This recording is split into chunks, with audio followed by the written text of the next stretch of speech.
kita. Satu, alladzina hum fi salatihim khashi'un.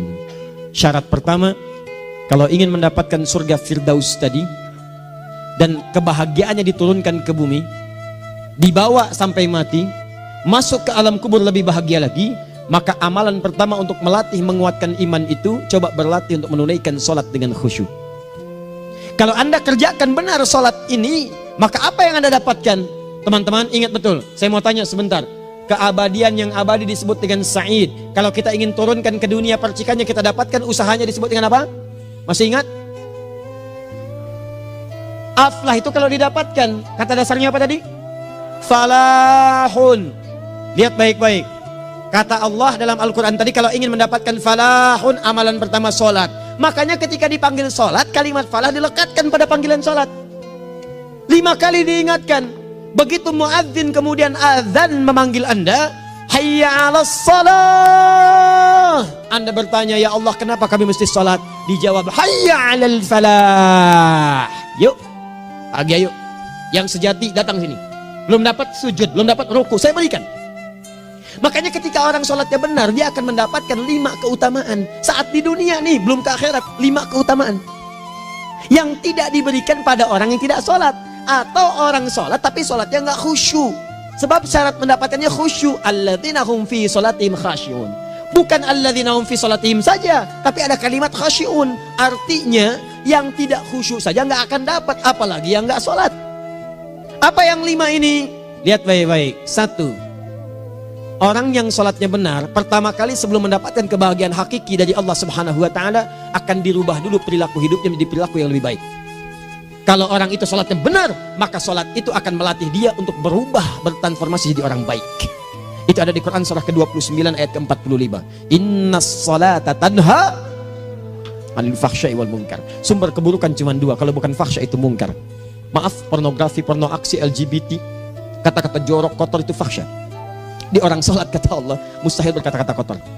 Orang sholat tidak akan pernah mencela. Orang sholat tidak punya kata-kata jorok. Jadi kalau ada sekarang orang yang sholat senang mencela orang lain, itu berarti ada masalah dalam sholatnya. Dan dia belum dijamin sebagai ahli surga terbaik. Dan hidupnya nggak bahagia. Nggak bahagia. Aneh nih. Sholat tapi senang celah orang. Aneh. Aneh. Yang paling bahaya adalah menikmati celahannya. Itu yang paling aneh. Anda ngaji, Anda ikut taklim, taklimnya sesuai Quran, taklimnya petunjuk sunnah. Anda sholat, Anda puasa, tapi Anda masih senang mencela orang lain dan menikmati celahan itu. Kalau nggak mencela, kayaknya nggak komplit kehidupan. Maka ada yang salah dengan ibadah Anda. Ada yang keliru. Karena mustahil taat bertemu dengan maksiat, itu mustahil. Mungkar, keburukan yang diingkari oleh hati, sumbernya nafsu perut dengan akal. Bohong, mencuri, menipu, membunuh, merampok, membegal, mabuk dan sebagainya. Itu namanya mungkar. Orang sholat gak mungkin mengerjakan mungkar. Jadi kalau sholat kita benar, cukuplah Anda sholat, maka Anda akan jadi orang baik. Makanya kata Nabi, Anda punya anak dari kecil ajarin sholat. Sholat, kalau naik jadi balik, kerjakan terus. Kasih pelajaran membuat dia mengerti. Kalau masih susah, berikan pelajaran. Ini sering diterjemahkan dengan memukul. Mukul di Arab beda dengan konteks mukul sekarang. Mukul di Arab tuh ngasih pelajaran supaya ngerti. Anda bisa terjemahkan dengan konteks lain. Uang jajannya tahan, yang kesukaannya simpan dulu.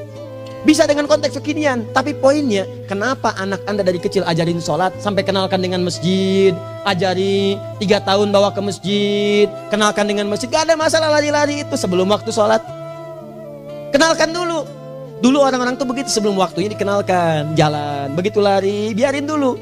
Setelah itu diberi pengertian, nah ini bukan tempat berlari, yang berlari di sana nanti, yang di sini nanti akan ada orang-orang baik semuanya. Terus Anda lihat berbaris, baris rapi. Kalau pengen baik ikutan baris nanti. Terus nanti ada yang mimpin di depan, namanya imam.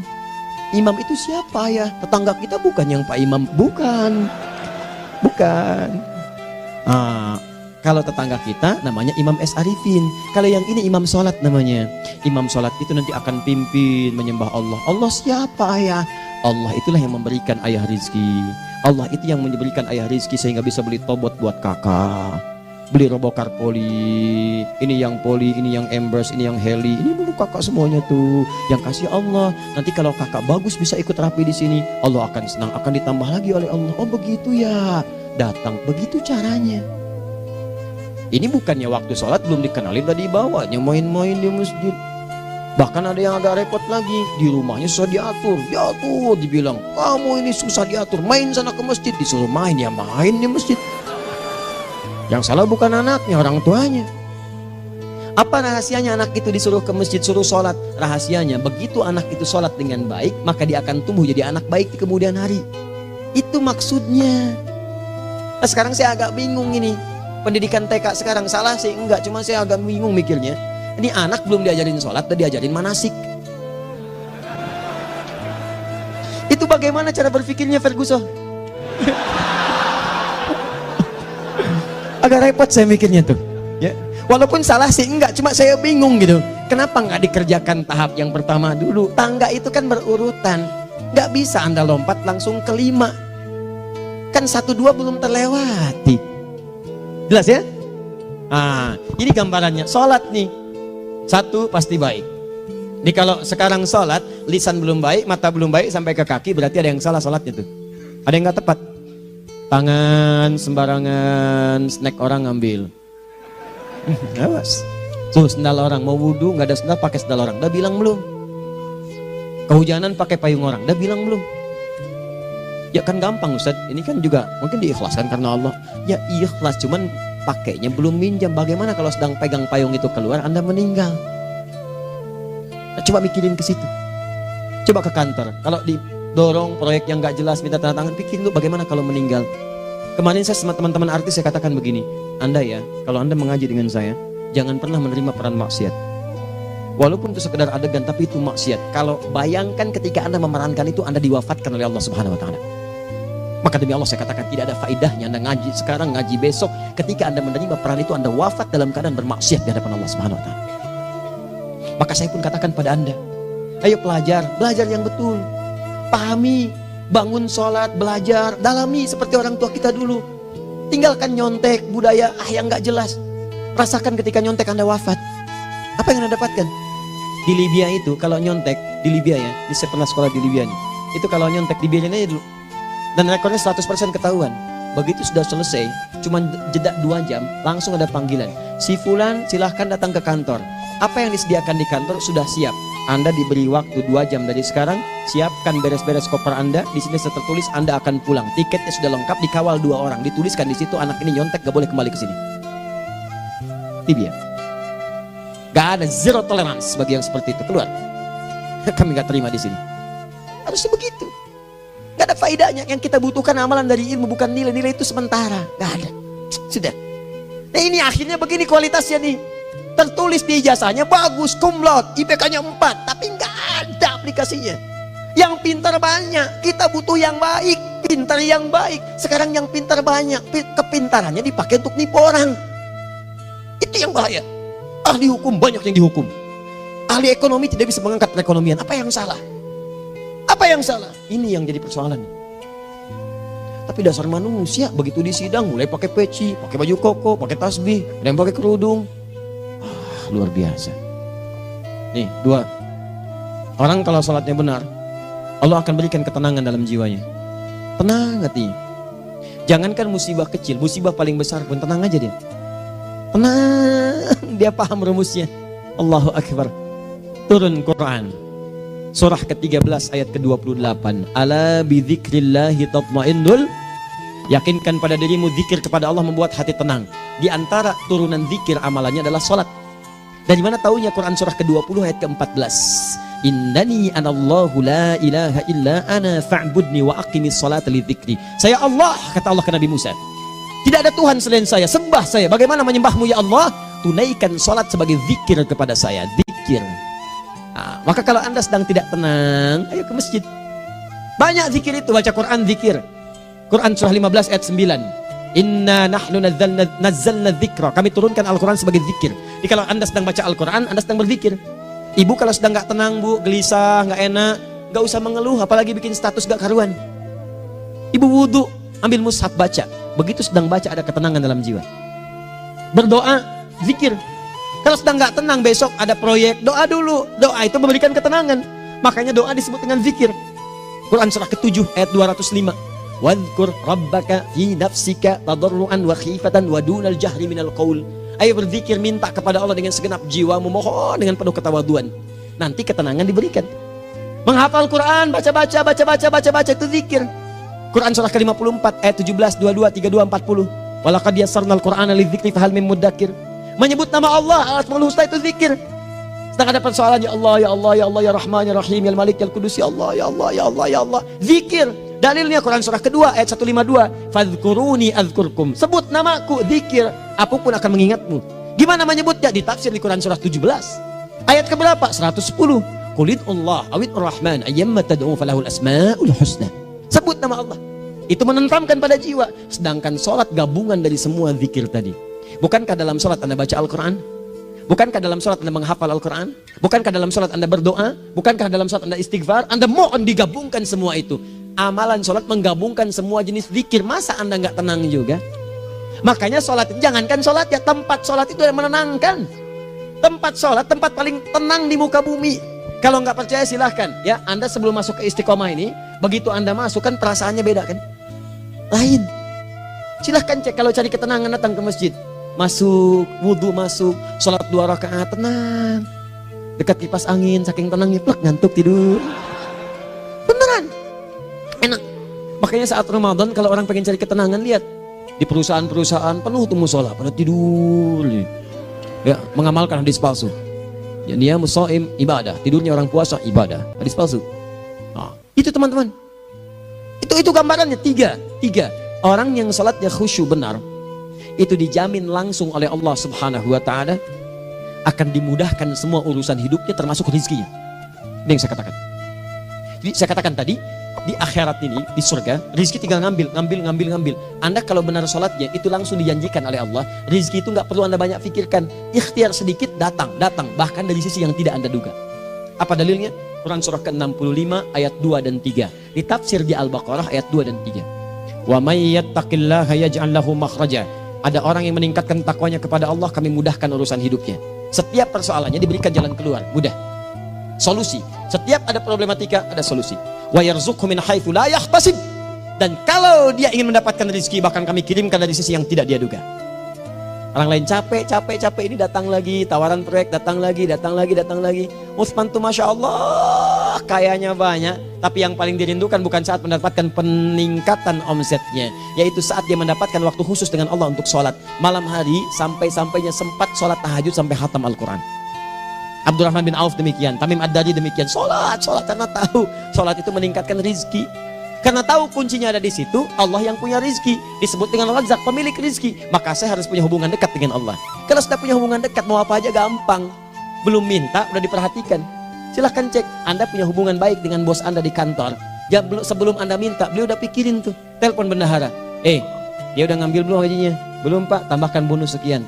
Kenapa? Karena dia mengawasi Anda. Allah maha tahu dibandingkan dengan bos Anda. Mendekat kepada Allah, semua diperhatikan oleh Allah.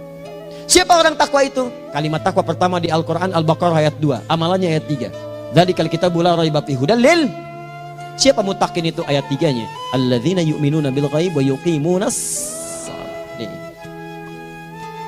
Gampang. Kalau pengen mudah hidupnya gampang.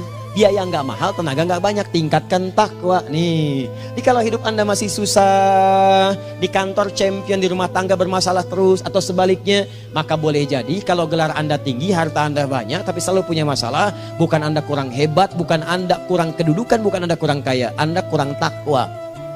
Dan yang paling dahsyat, mungkin sholat Anda belum berkualitas. 4. Orang yang sholatnya benar, khusyuk dia, bahkan saat sholat itu kalau dia minta, maka seketika doanya akan dikabulkan. Tanpa diskusi, langsung seketika. Contoh, Quran surah ketiga ayat 38 sampai 39. Demi Allah saya katakan, Nabi Zakaria punya masalahnya pelik. Sudah berumah tangga, istrinya divonis monopos, maaf bahkan mandul. Gak mungkin punya keturunan. Maka apa yang beliau kerjakan? Secara singkat beliau sholat. Begitu sholat minta kepada Allah. Hunalika da'a Zakaria rabbah. Di mihrab itu beliau bermohon kepada Allah. Bermohonnya sambil sholat. Qala rabbi habli min ladunka dzurriyyatan thayyibah innaka sami'ud du'a. Ya Allah, mereka katakan saya nggak mungkin punya keturunan. Sekarang saya ingin katakan, ya Allah, saya hanya minta darimu saja, saya nggak akan dengarkan mereka. Ya Allah, mohon Engkau maha mendengar, ya Allah. Maha mendengar doa saya. Kalau kepada yang maha mendengar aja nggak mengabulkan, kepada siapa lagi saya mesti minta? Apa yang terjadi? Fanadatul malaikat wa huwa qa'imun yusalli fil mihrab. turun malaikat mengabarkan, sedangkan beliau masih sholat, belum selesai dalam sholatnya. Sholat khusyuk itu belum selesai sholat aja dikabulkan, doa sudah turun. Sholatnya belum selesai, doa sudah dikabulkan. Annallaha yubashshiruka bi Yahya, Allah kasih kabar gembira, doa kamu didengar, dikabulkan, kamu akan punya anak, namanya langsung dari Allah Yahya, artinya hidup yang mustahil menurut manusia. Lahir seorang dari rahim perempuan yang menepus dan mandul, bayi yang hidup, kata Allah nggak ada yang mustahil bagiku, jadi dan jadi dia. Berita baiknya, Nabi Zakaria sholat dikabulkan, umat Nabi Muhammad sebelum sholat sudah ditunggu oleh Allah, mau minta apa, aku kabulkan sekarang. Hadisnya qudsi, saya bacakan. Hadatsana qala Rasulullah sallallahu alaihi wasallam, qala Allah azza wa jalla, qasamtu shalah baini wa baina abdi. Kata Allah, saya bagi dua ya, salat antara aku dengan hambaku. Wali abdi ma sa'ala. Kalau hambaku benar salatnya, aku berikan apapun yang dia minta sekarang. Idza qala al-abdu alhamdulillahi rabbil alamin. Bagian pertama, kalau hamba benar nih baca Al-Fatihahnya dari alhamdulillahi rabbil alamin, kalau Allah azza wa jalla dijawab oleh Allah, hamadani abdi, hambaku sedang memujiku. Wa idza qala ar-rahmanir rahim, jika hambaku berkata ar-rahmanir rahim, qala Allah azza wa jalla athna alayya abdi, hambaku sedang menyanjungku. Wa idza qala maliki yaumiddin, qala Allah azza wa jalla majjadani abdi, kalau hambaku mengatakan maliki yaumiddin, kata Allah hambaku sedang mengagungkanku. Perhatikan sekarang. Wa idza qala al-'abdu iyyaka na'budu wa iyyaka nasta'in, jika hambaku berkata sekarang, ya Allah, kami sekarang ibadah, sholat menyembahmu, dan kami sekarang sedang punya masalah, kami hanya minta tolong kepadamu ya Rabb. Apa jawabannya? Beda dengan sebelumnya. Kata Allah, hadza baini wa baina abdi, inilah perjanjian antara aku dengan hambaku. Wali abdi, kalau hambaku benar khusyuk sholatnya sampai detik ini, baru sampai Al-Fatihah itu pun belum tuntas, baru sampai Al-Fatihah itu pun belum tuntas. Kalau benar bacaannya betul, sholatnya dari takbir sampai dengan selesainya, sampai ayat itu, iyyaka na'budu wa iyyaka nasta'in, kata Allah, masalah apapun yang dia minta sekarang, aku akan kabulkan. Besok saya kasih rahasia yang di KBP.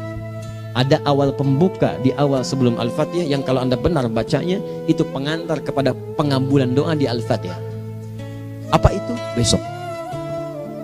5. Yang kelima ini yang paling diharapkan, dan ini penutup dalam kajian kita malam ini. Teman-teman sekalian, perhatikan baik-baik. Jika Anda benar mengerjakannya, maka Allah akan jamin langsung Anda akan mendapatkan kesuksesan dan kebahagiaan di semua aktivitas Anda. Kalau jadi suami yang sukses, rumah tangga yang bahagia. Kalau jadi pegawai yang sukses, dan di kantor bahagia. Masih ingat? Kesuksesan yang menghadirkan kebahagiaan, konteksnya dunia disebut dengan falah, dipegang disebut dengan aflah. Dikembalikan lagi ke atas, ke surah ke-23 ayat 1 dan 2. Qad aflahal mu'minun. Apa amalannya? Alladzina hum fi salatihim khashi'un. Persoalannya, kalau Anda sholat belum mendapatkan satu di antara 5 ini, apa masalahnya? Pertama masalahnya, kata Al-Quran, boleh jadi yang sholat itu belum khusyuk. Apa itu khusyuk? 2 maknanya, dan saya tutup di sini. Apa yang 2 itu? 1, kebanyakan orang sholat masih membawa dunia dalam sholatnya. Makanya kalau pengen khusyuk, kata Allah, maka Anda rasakan akan bertemu Allah. Rumusnya Quran surah kedua ayat 45 sampai 46. Rasakan secara singkat, mungkin itu sholat terakhir yang Anda akan kerjakan dalam kehidupan. Mungkin di sholat itu Anda wafat. Kata Allah, alladzina yadhunnuna annahum mulaqu rabbihim. Orang khusyuk itu sudah kelihatan dari sebelum sholat, dia sudah merasa persiapan menghadap Allah. Persiapan ke manusia aja, dia sudah siap-siap, mandi dulu, ganti pakaian, pakai parfum, macam-macam dan sebagainya, hanya memenuhi undangan manusia. Allah mengundang Anda 5 kali dalam sehari. Ya maaf, mengabulkan doa Anda, mencukupkan kebutuhan, menyembuhkan kalau sakit, disiapkan Anda. Harusnya apa? Penampilan sempurna. Kata Quran, orang khusyuk itu kelihatan sebelum sholat, pakaiannya kelihatan. Quran surah 7 ayat 31, ya bani Adam khudhu zinatakum inda kulli masjid. Hai anak cucu Adam, kalau tiba panggilan dari masjid, kenakan pakaian terbaikmu. Di anak cucu Adam tuh kelihatan. Kalau orang khusyuk, begitu adzan kelihatan pakaiannya lain. Pakaiannya indah. Khudhu zinatakum, kenakan pakaian terbaikmu. Dipakai, bertemu Allah. Bertemu manusia aja pakaian bagus-bagus. Ini aneh ya, ada orang salah ibadah aja. Orang salah ibadah pakaiannya bagus-bagus. Lihat nih hari-hari tertentu, besok tuh orang mau ke tempat masing-masing tuh. Ada yang pakai jas, pakai dasi, pakai batik, pakai kebaya. Anaknya dibawa, dikuncir 2, bawa manisan macam-macam. Mau salah ibadah aja, tampilan bagus. Masa antum yang benar ibadahnya nggak bagus? Bedakan. Pakaian futsal, pakaian sholat ganti dengan yang sholat. Ini gimana pakaian sholat pakai pakaian futsal? Depannya gambar Messi, belakang Ronaldo. Repot. Malaikatnya juga bilang, kamu salah baju, harusnya Luka Modric.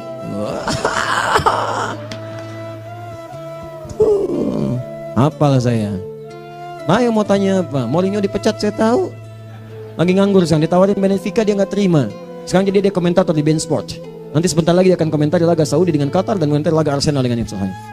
Digantikan oleh Solskjaer. Dia super sub dulu. Ya, super sub. Ya, the baby assassin, ya pembunuh yang berwajah baby face. Masuknya di akhir-akhir, gol. Sekarang melatih dia 5 kali kemenangan, belum kalah sama sekali. Saya hafal itu. Tapi masih di urutan ke-6, tapi jaraknya ke yang keempat itu tinggal 3 poin lagi. Hafal saya. Liverpool tahu cuma 4 poin sekarang bedanya, kemarin 7 kalah 2-1 sama Manchester City. Walaupun banyak analisis yang menyebutkan mungkin itu diberikan saja gitu kan, karena ada yang lain-lain. Hafal kedua Manchester City. Hafal saya. Ayo mau tanya apa lagi? Tottenham Hotspur ke bawahnya, ada Chelsea, ada Arsenal, baru kemudian Manchester United. Liga Italia, wah udah gak kekejar Juventus. Ya, apa lagi? Dan seterusnya lah. Gak ada ujungnya bahas yang begituan. Jelas ya? Maksud saya, Anda tanya itu saya jawab. Tapi tidak menghilangkan ibadah kita yang lain. Dan apa ruginya? Ya tahajud lah. Apa yang bisa dikerjakan besok, lihat besok. Ya kan tahajud kan bisa besok. Ada orang tahajud jam 10 pagi? Gak ada. Lebih baik Anda kerjakan malam tahajud. Yang tidak bisa dilihat malam bisa dilihat besok. Cara berpikirnya bagaimana kalau besok meninggal? Gak kesampaian teman-teman sekalian. Gak kesampaian. Nah maka dari itu, Anda kalau mau ada panggilan sholat, siap-siap baju yang bagus. Itu sempurnakan. Anda panggilan orang mandi, panggilan Allah, buka Quran surah 5 ayat 6, sempurnakan wudu. Ya ayyuhalladzina amanu idza qumtum ila shalah faghsilu wujuhakum, wudu yang baik. Berpakaian yang rapi. Kenapa? Karena boleh jadi saat dipanggil Anda wafat saat itu. Maka wafat Anda dalam keadaan yang suci, dengan keadaan tobat, dengan pakaian terindah pada saat itu. Yang kedua, maaf, orang-orang kurang khusyuk itu saya tutup. Yang kedua itu karena kebanyakan orang sholat tidak paham, tidak mengerti apa yang dibaca dan dilakukan dalam sholatnya. Jujur pada diri sendiri, jawab pada diri Anda. Sampai sekarang Anda sholat, berapa persen bacaan sholat yang Anda pahami? Jangan-jangan selama ini Anda sholat ribuan kali sujud, ribuan kali ruku, gak ada yang paham yang dibaca. Sekian persen yang paham, bagaimana sholat Anda bisa khusyuk? Pekerjaan Anda dipahami, urusan akhirat Anda gak dipahami. Di mana cara berpikirnya? Aku yang bagaimana atau engkau yang harus bagaimana? Ya, coba berubah. Nah ini baru satu amalan, belum yang lainnya. Ada 5 amalan lagi yang kalau kita bisa turunkan itu, selain sholat yang khusyuk, maka jaminan tadi akan datang. Baru sholat khusyuk aja 5 datang, apalagi ditambah dengan 5 amalan lainnya lagi. Demi Allah saya katakan, dunia kecil sekali, gak ada nilainya. Akhirat aja enak, nikmat. Saya ketemu Ustaz Arifin beberapa waktu lalu, dan kita doakan semoga Allah berikan kesembuhan, kesehatan. Saya datang, biasa kita ada berdoa, duduk. Bang istirahat, bang butuh istirahat, umat udah nunggu. Dah gak usah mikir yang lain, karena beliau cerita masjid, cerita zikro, cerita mana ya, insya Allah nitipin ini, nitipin itu dan seterusnya. Dan yang paling indah adalah, wah bang kita saling panggil weekend, nikmat. Gak ada yang senikmat ini, zikir Allah, doa. Nah bayangkan sakit tapi masih nikmat gitu, nikmat. Iya bang, saya paham. Istirahat dulu. Banyakkan nanti orang jengkuk. Saya pamit dulu ya, supaya bisa istirahat, supaya tenang. Lama kita pegangan tangan, ngobrol, saling mendoakan. Itu nikmat. Dan cara berpikirnya kalau sudah pakai iman, semua nikmat. Ada uang nikmat, gak ada uang nikmat, sakit nikmat. Karena cara berpikirnya lain. Nanti kita bertemu lagi, saya terangkan pada Anda. Dan saya contohkan satu kisah. Bahkan ketika ada orang yang diuji Allah dengan ujian yang sangat luar biasa, yang menurut sementara orang itu ujian sangat luar biasa menggetarkan jiwanya dan susah untuk bertahan, tapi orang ini nikmat saja menjalaninya. Nikmat. Ada yang di rumah tangga, ada yang di macam-macam. Contohnya banyak. Satu contoh saya berikan di malam ini. Sekali suami istri, wah luar biasa. Istrinya itu cerewetnya Pak, bukan cuma cerewet, ngeselin bagi suaminya. Maaf Bu ya, bukan ibu maksudnya. Jadi semua yang dikerjakan suami salah. Pengen mangga, ayah kalau kita sekarang dibeli mangga. Kenapa mangga yang ini? Saya pengennya mangga yang lain. Belikan mangga. Kenapa beli mangga aja? Jeruknya mana? Jeruk. Semua. Pokoknya semua yang kerjakan suami salah. Tapi suami tidak pernah mengeluh. Ini kerjakan, itu kerjakan. Satu kali, perhatikan cara memandangnya. Ketika iman sudah masuk ke dalam jiwa. Kata temannya, akhi, istri kamu ini begini, nyusahin kamu. Kenapa kamu gak cari yang lain? Kan gampang ada syariat. Udah pisahin aja, cari yang lain. Kamu tenang ibadah. Apa jawabannya? Hey, Allah sudah turunkan surga ke saya lewat dia. Kenapa kamu meminta saya untuk menjauhinya dan meninggalkan surga saya? Ini cara melihat dia. Bukankah ketika ada berbagai keluhan saya sabar? Bukankah sabar mendekatkan saya ke surga? Allah kirimkan tipikal istri seperti ini supaya mendekatkan saya ke surga. Dengan itu kan saya banyak pahala. Saya sabar, pahala banyak. Sudah Allah berikan pahala kepada saya. Kamu malah nyuruh saya untuk berpisah dengan pahala itu. Perhatikan cara berpikirnya. Indah. Kalau rumah tangga seperti ini semuanya enak. Suaminya biasa-biasa, istrinya cantik, luar biasa. Begitu berdandan kelihatan, kata suaminya, Masya Allah, wajahnya tak berpaling, mata tak berkedip. Kata istrinya, ya zauji madzabik, sayang kamu kenapa? Wallahi syakiran lillah bihadari, demi Allah aku bersyukur mendapatkan istri secantik kamu. Kata istrinya, nahnu fil jannah zauji, kita berdua di surga. Kata suaminya, kok bisa begitu jawabanmu? Iya, kamu bersyukur dengan keadaanku, aku bersabar dengan keadaanmu. Catat. Bukankah orang syukur dan sabar di surga? Tuh lihat, canda-canda orang-orang soleh itu begitu. Nikmat ketawa walaupun nyelekit di hati. Cuman bawaannya enak gitu. Nah, nanti itu ada tuh, nanti saya turunin tuh. Yang di rumah tangga, yang ini, yang itu nanti. Kapan? Pertemuan berikutnya. Ya, jadi kita cukupkan dulu di malam ini apa yang kita pelajari, supaya nanti nggak terlampau banyak kita dapat materi. Cuma sayang sedikit mengamalkan. Saya sudah tuangkan di sini. Banyak saya tuliskan, termasuk di keluarga, di macam-macam. Ini saya tulis, tapi silahkan Anda baca. Kalau ada manfaat silahkan dapatkan. Kalau ada yang kurang silahkan sampaikan untuk dikoreksi. Semoga Allah muliakan kita semua insya Allah. Sekali lagi, perbaiki hidup. Jangan banyak mainnya. Dan sudah, jangan banyak membuang dengan yang sia-sia, apapun yang dihadapi. Sekali lagi, tolong jaga kondusivitas, bantu negara kita, ketertiban, keamanan. Kalau saya menyampaikan sesuatu ada singgungan dengan yang kekinian, itu maksudnya koreksi masukan-masukan supaya diperbaiki. Tapi tetap dalam urusan pemilihan kita punya pilihan masing-masing yang tidak boleh dipaksakan. Jelas ya? Baik, jadi ya saya sampaikan sekali lagi. Pertama, pilih mana? Anda dipaksa harus ikut, atau yang kedua, kita bebas memilih sesuai. Dah. Sudah ya. Jadi kita akhiri, subhanakallahumma bihamdika asyhadu an la ilaha illa anta astaghfiruka wa atubu ilaik. Wa akhiru da'wan alhamdulillahirabbil alamin.